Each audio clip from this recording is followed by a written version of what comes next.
जय श्री जगन्नाथ।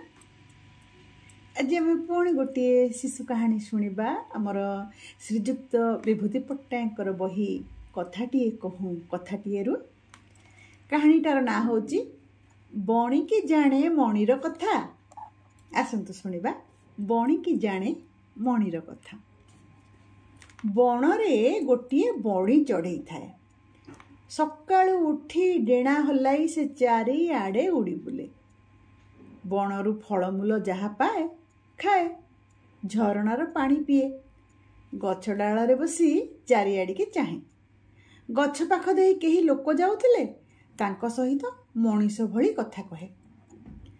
एई कथा कुआ बणी चढ़ई कथा आखपाख अंचल प्रगट हो जाइथिला। चढ़ई हेई मଣିଷ भଳି कथा कहउथवा देखि लोके आब्बा काब्बा हो जाउथिले। केही केही कहउथिले आर जन्मरे ए चढ़ई निश्चय मଣିଷ थिला, अभिशाप पाई चढ़ई जन्म पाइछि। आउ केही केही कहउथिले ए बणी होउछि ठाकुरंकर चढ़ई, भल काम करी ठाकुरंको खुशी करी बर पाइछि। ठाकुरंक ठारु बर न पाइले चढ़ई भଳି चं चं ची ची न हेई मଣିଷ भଳି कथा कहंता केमिति? ठाकुरंक बणी चढ़ई काहारी कथारे काम दिए नाही। बणर चारिआडे चरी बुली आहार खोजु थाए। ता पाखको केही मଣିଷ आसीबा देखिले फुर किनी उड़ी जाई झंकालिया गछ डाଳରେ बसी जाए। दिने आहार खोजु खोजु बणी गोटे मणि पाइला। गछ तळे मणिटी पड़ी चिक चिक करुथला। गछर पाचिला फल भाबी बणी से मणिटी थंटरे धरी उड़ी गला। से थंटरे धरिथिबा मणि को देखि गोटे काठुरियार आखि झलसी गला। से बण को काठ काटिबाको आस्तिला। नीति दिन से बणरू काठ नहीं बजार रे बिके। सेथुरु जो पैसा मिले सेथुरु से डाली चाउल किणी घर को जाए। बणी थंटरे जग जग हेउथवा मणि की देखी तार खूब लोभ हैला। भाबिला बणी की जाने मणिर मूल, ताकू जदि गछरु तोली मु गोटे पाचिला फल दिए से मते मणिटी देदेव। मु जदि से दामिका मणि बजार रे बिकी दिए अनेक टंका मिलिबो। मते आउ कष्ट करी बणरू काठ काटिबाको पड़िबनी। सेई टंकारे मोर पिला माने सुखरे चलिबे। एई कथा मने मने पांची बणी को कळे कळे कहिला, बणी चढ़ई रे बणी चढ़ई, मणि खाई कि बा पेट पुरई। मते जदि देबु मणि पथर, तते देबी आनी मधुर फल।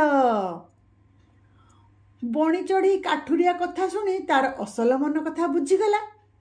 मधुर पाचिला फल बदल ताठारु एड़े सुंदर मणिटी नेबा पई जे से फिकर करुची एक कथा जानी से गछ डालरू फुर किने उड़ीगला। काठुरिया मध्य कंटा झंटा बाट बाट न मानी ता पछे पछे दौड़िला। बणी चढ़ई भयरे जाई से राज्यर राजांको उआसरे पहुंचिला। राजांको पाद पाखरे बसी पड़ी थंटरू मणिटी काढ़ी रखिदेला। तापरे राजांको जुहार हेई कहिला, पछे गोड़ाई काठ कोटाली, रख मो जीवन शरण गली। राजा देखिले धईसई होई बणी चढ़ई पछे पछे आसी काठुरिया पहुंचीगला। राजांको पाद पाखरे थुआ हेइथिबा मणि को देखाई कहिला, महाराज बण भितरे मणिटी पड़ीथिला। मु ए मणि को प्रथमे देखिछि, किंतु मु ताकू तळु गोटेई नेबा आगरु ए बणी उपरु उड़ी आसी झांपी नेला। तेणु ए मणि मोर पाइबा कथा, मते दया करी मणिटी देई दियंतु। मणि को देखिया मात्रे राजांकर आखि झलसी गला। तांको मनरे मध्य लोभ हैला। से काठुरिया को धमक देई कहिले, ए मणि मो राज्यर गोटे बणरे पड़ीथिला। मु ए राइजर राजा, तेणु ए मणि उपरे मोर पूरा अधिकार। तू जदि एथिपई दाबी करिबु ताहले तो मुंड काट हबो। राजांको कथा शुणी काठुरिया डरीगला। राजा अबुझा लोक, जहा बुझिथिबे सेया।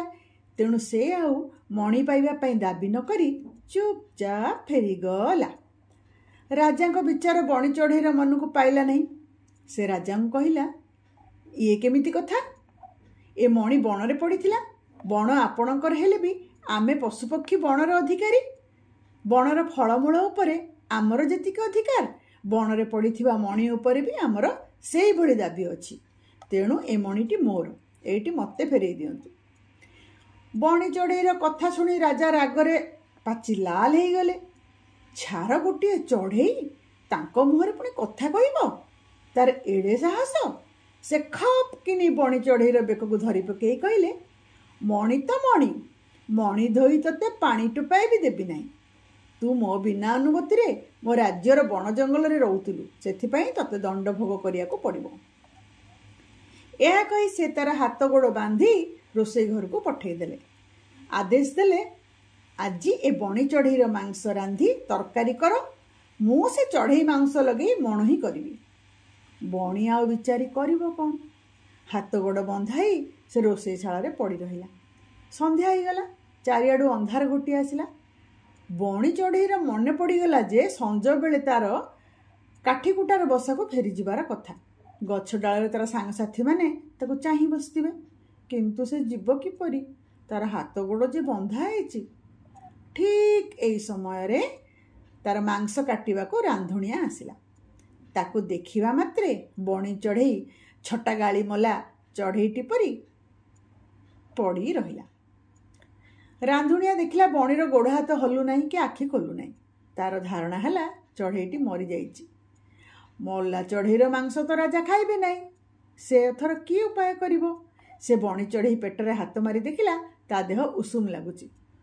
ଫୁଙ୍କା ଫୁଙ୍କି କଲେ ବଣି ବଞ୍ଚି ଯାଇପାରେ। ସେଥିପାଇଁ ସେ ତାର ହାତ ଗୋଡ଼ ଖୋଲି ଦେଇ ତା କାନ ପାଖରେ ଫୁଙ୍କିବାକୁ ଲାଗିଲା। ବଣି ଚଢ଼େଇ ତ ଏତିକି ବେଳକୁ ଅନେଇ ବସିଥିଲା। ସେ ଫୁର୍ କିନା ଉଡ଼ି ଯାଇ ରାଜ ଉଆସ ଛାତ ଉପରେ ବସି ପଡ଼ିଲା। ରାନ୍ଧୁଣିଆ କାକୁତି ବିନତି କରି ଡାକିଲା, ସେ ଆଉ ତା କଥା ଶୁଣିଲା ନାହିଁ। ରାନ୍ଧୁଣିଆ ଏଣେ ବିପଦରେ ପଡ଼ିଗଲା। ବଣି ଚଢ଼େଇ ମାଂସ ତରକାରୀ ନହେଲେ ରାଜା ମଣୋହିରେ ବସିବେ ନାହିଁ।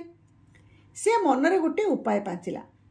ରାଜା ତ କେବେ ବଣି ଚଢ଼େଇ ମାଂସ ସ୍ୱାଦ ଚାଖି ନାହାନ୍ତି। ଯଦି ସେ ଗୋଟିଏ ବେଙ୍ଗ କାଟି ତାର ମାଂସ ତରକାରୀ କରିଦିଏ, ତେବେ ତାହା ବଣିର ମାଂସ ନୁହେଁ ବୋଲି ସେ ଜାଣିପାରିବେ ନାହିଁ। ସେ ଲୁଚେଇ କରି ଗୋଟିଏ ବେଙ୍ଗ ଧରି ଆଣିଲା, ତାକୁ ମାରି ତରକାରୀ କରି ରାଜାଙ୍କୁ ଖାଇବାକୁ ଡାକିଲା।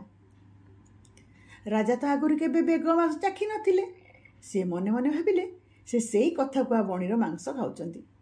ଠିକ୍ ଏତିକି ବେଳେ ଡେଣା ଝାଡ଼ି ଦେଇ ବଣି ଚଢ଼େଇ କୁଆଡ଼ୁ ଉଡ଼ି ଆସି କହିଲା, ଦେଖିବ ଆସ, ରାଜା ଖାଉଛନ୍ତି ବେଙ୍ଗ ମାଂସ। ଚଢ଼େଇର କଥା ଶୁଣି ରାଜାଙ୍କ ହାତରୁ ଭାତ ଗୁଣ୍ଡା ଖସି ପଡ଼ିଲା। ସେ ରାନ୍ଧୁଣିଆକୁ ଡାକି ସବୁ କଥା ପଚାରିଲେ। ରାନ୍ଧୁଣିଆ ହାତ ଯୋଡ଼ି କହିଲା, ଛାମୁ, ଏ ଚଢ଼େଇ କିମିଆ ଜାଣେ। ମୁଁ କାଟିବା ପାଇଁ ଧରିବା ମାତ୍ରେ ସେ ଉଡ଼ି ପଳେଇଗଲା। ଏ ଠାକୁରଙ୍କ ଠାରୁ ବୋଧହୁଏ ବର ପାଇଛି। ଏହାର ମାଂସ ଖାଇଲେ ହଜମ ହେବ ନାହିଁ, ଦେହ ଖରାପ ହେବ। ସେଥିପାଇଁ ମୁଁ ଆପଣଙ୍କୁ ବେଙ୍ଗ ମାଂସ ରାନ୍ଧି ଦେଇଛି। ଏ ମାଂସ ଖାଇଲେ କୌଣସି ରୋଗ ହୁଏ ନାହିଁ। ରାଜା ତ ଅବୁଝା ଲୋକ, ଯାହା ବୁଝିଥିବେ ସେଇଆ। ରାନ୍ଧୁଣିଆର କଥା ସତମଣି ସାରା ରାଇଜରେ ଘୋଷଣା କରିଦେଲେ ଯେ ବଣି ଚଢ଼େଇ ମାଂସ କେହି ଖାଇବେ ନାହିଁ। ସେଇଦିନ ବଣି ଚଢ଼େଇ ମାନେ ବଣ ଜଙ୍ଗଲ, ଧାନ କ୍ଷେତ, ବାରିଘର ଚାରିଆଡ଼େ ଚରି ବୁଲି ଖାଆନ୍ତି। କେହି ସେମାନଙ୍କୁ ଧରନ୍ତି ନାହିଁ କି ମାରନ୍ତି ନାହିଁ। ଚ୍ୟାନେଲଟିକୁ ମୋର ସବସ୍କ୍ରାଇବ୍ କଲେ ଆଗକୁ ଏମିତି ପିଲାମାନଙ୍କ ପାଇଁ କେତେ କେତେ କାହାଣୀ କହିବି, କେତେ କେତେ କବିତା କହିବି। ସବସ୍କ୍ରାଇବ୍ କରିନିଅନ୍ତୁ।